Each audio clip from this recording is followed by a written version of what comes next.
Okay, so here, this part is the ammeter consistent of the galvanometer plus a shunt, right? So the total resistance of this ammeter is going to be 1/25.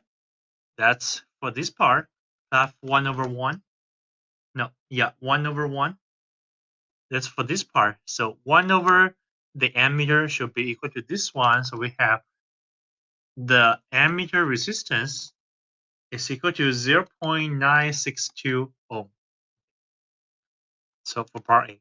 So the total resistance in the system is going to be the sum of here plus here, which is about 15.96 ohm. Right. So the current, just Ohm's law V over R, is about 1.